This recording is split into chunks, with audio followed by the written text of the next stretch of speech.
வணக்கம். நாம நம்ம கலாச்சாரம் அப்படின்னு சொல்லி பெருமையா பேசிக்கிறோம்.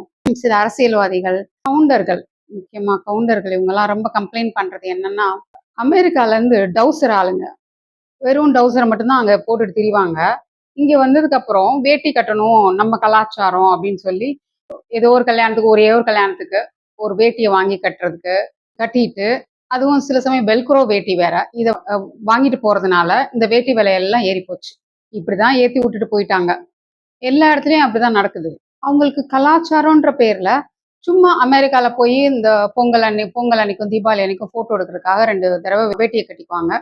அதுக்கப்புறம் இங்க ஊருக்கு வரும்போது ஒரு தடவை வேட்டி கட்டிக்குவாங்க. இவ்வளவுதான். இதுக்காக நம்ம எல்லாரும் திண்டாடுறோம். சென்னையில இருக்கிற நாங்களே காரைக்குடிக்கு போனோம்னா அவங்க திட்டுவாங்க. நீங்க பாட்டுக்கு சொல்ற விலையை கொடுத்து வாங்கிட்டு வந்துருவீங்க. அப்புறம் நாங்கெல்லாம் பழம் வாங்க வரணும்னா பழம், காய், தங்கம், வைரம் எது வாங்குறதுனாலும் நாங்க பேரம் பேசினா கை வைக்காதீங்க, நீங்க போங்க அப்படின்ருவாங்க. உங்களாலதான் நாங்களாம் இப்படி திண்டாடுறோம் அப்படின்வாங்க. எல்லா இடத்துலயும் இப்படிதான் நடக்குது. இந்த காலத்துல பசங்க, பொண்ணுங்களும் பையங்களும் வேட்டி புடவை கட்ட தெரியாம இருக்கிறாங்க. அது எப்படி இருக்க முடியும்? அது எப்படி அம்மா அப்பா அப்படி சொல்லி கொடுக்காம இருப்பாங்க? ஆனா சில பேர் இந்த மாதிரியும் இருக்கிறாங்க. சின்ன பொண்ணுங்க தான் ரொம்ப அழகா கோவிலுக்கு கூட அழகா புடவை கட்டிட்டு வராங்க. ஆனா கொஞ்சம் என்ன ஸ்லீவ்லெஸ் அந்த மாதிரிலாம் போட்டு வராங்க. அது கொஞ்சம் மாத்திக்கிட்டு இன்னும் கொஞ்சம் ஸ்லீவோட இருந்தா இன்னும் நம்ம கலாச்சாரத்துக்கு நல்லா இருக்கும். ஆனா நல்லா புடவை அழகா கட்டிட்டு வராங்க.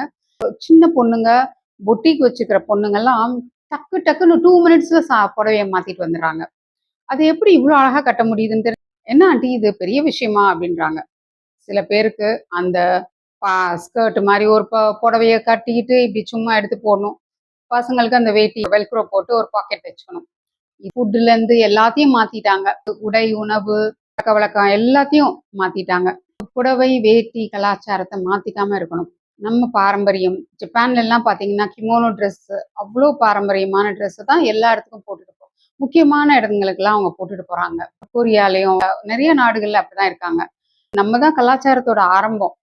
இங்க இருந்துதான் டெக்ஸ்டைலே ஆரம்பிச்சது. இங்க இருந்துதான் காட்டன் நெய்தல் எல்லாமே ஆரம்பிச்சு உலகத்துக்கே நம்ம கொடுத்தோம். நம்மளோட பாரம்பரியமான உடைய நம்ம காப்பாத்தி வச்சுக்கிட்டு நம்ம எல்லா இடத்துக்கும் போட்டுக்கணும். நன்றி, வணக்கம்.